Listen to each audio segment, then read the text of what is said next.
IPL సీజన్కి ముందు ఈ వీడియో పెట్టా ఎలా సన్ రైజర్స్ జీరో నుండి హీరోగా ఎదిగిందని. కానీ ఈ సీజన్లో సన్ రైజర్స్ పొజిషన్ చూస్తే మళ్ళీ జీరోగా బ్యాక్ వెళ్ళింది అనిపించింది. Sunrisers Hyderabad last season ఎంత బాగా పర్ఫామ్ చేసిందో మనందరికి తెలుసు. అదే పర్ఫార్మెన్స్ని ఈ ఇయర్ కూడా కంటిన్యూ చేస్తుందని అదే ఎక్స్పెక్టేషన్స్లో ఉన్నాం. సీజన్ ఫస్ట్ మ్యాచ్లో చాలా బాగా ఆడినా ఆ తర్వాత మ్యాచ్ నుంచి లైన్గా 4 మ్యాచ్లు ఓడిపోయింది. ప్రజెంట్ సన్ రైజర్స్ పొజిషన్ చూస్తే ఈసారి ప్లే ఆఫ్స్కి రావడం చాలా కష్టం. అసలు సన్ రైజర్స్ ఫెయిల్యూర్స్కి కారణం ఏంటి, సన్ రైజర్స్ ఏమన్నా కంబ్యాక్ ఇచ్చే ఛాన్స్ ఉందా అనేది ఈ వీడియోలో మాట్లాడుకుందాం. అంతకన్నా ముందు మీరు ఇంకా మన ఛానల్ని సబ్స్క్రైబ్ చేయకపోతే ఇప్పుడే సబ్స్క్రైబ్ చేయండి. అలా చేస్తేనే మా వీడియోస్ మీ దాకా వస్తాయి, మీరు చూడగలుగుతారు. ఎస్ఆర్హెచ్ ఫెయిల్యూర్స్కి కారణాలు ఏంటో ఇప్పుడు మాట్లాడుకుందాం. Last season Sunrisers success అవ్వడానికి కారణం అగ్రెషన్ బ్యాటింగ్. ఈ సీజన్ కూడా అదే ఫార్ములాతో వచ్చాడు. ఆ ఫార్ములా రాంగ్ అని అనలేదు, ఎందుకంటే గెలిచినప్పుడు ఆ ఫార్ములా కరెక్ట్ అని, ఓడిపోయినప్పుడు ఆ ఫార్ములా రాంగ్ అనడం కరెక్ట్ కాదు. బట్ మన వాళ్ళు చేస్తున్న మిస్టేక్ ఏంటంటే ప్రతి మ్యాచ్లో 300 కోసం ఆడడం. పిచ్ ఎలా ఉంది, ఆ పిచ్కి ఎంత స్కోర్ కొడితే బాగుంటుంది అనేది ఆలోచించాలి. మనం అనుకుంటున్న 300 స్కోరు ఎప్పుడైతే మనకు బ్యాటింగ్ పిచ్చెస్ అయితే ఉంటాయో అప్పుడు ట్రై చేస్తే బెటర్ అనిపించింది నాకైతే. ఈవెన్ బౌలింగ్ పిచ్లో కూడా మనం 300 కోసం వెళ్ళడం అనేది కరెక్ట్ కాదు. అండ్ ఇంకో విషయం ఏంటంటే మన ఫెయిల్యూర్కి మన బౌలర్స్ చాలా రన్స్ లీక్ చేస్తున్నారు. అసలు సిచ్యువేషన్ని కంట్రోల్ చేయడమే లేదు.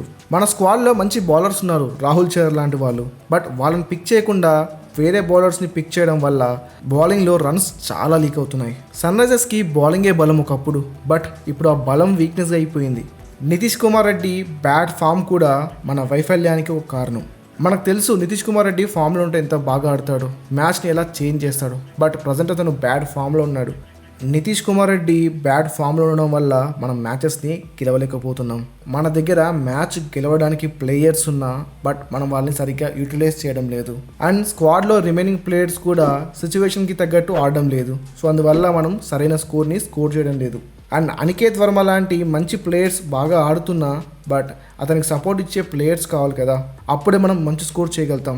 మరి సన్ రైజర్స్ ఈ సీజన్లో కంబ్యాక్ చేస్తుందా లేదా అంటే ప్రజెంట్ గట్టిగా అయితే చెప్పలేను సన్ రైజర్స్ కంబ్యాక్ ఇస్తుందని. బట్ అప్కమింగ్ 3-4 మ్యాచెస్ మనకి చాలా కీలకం.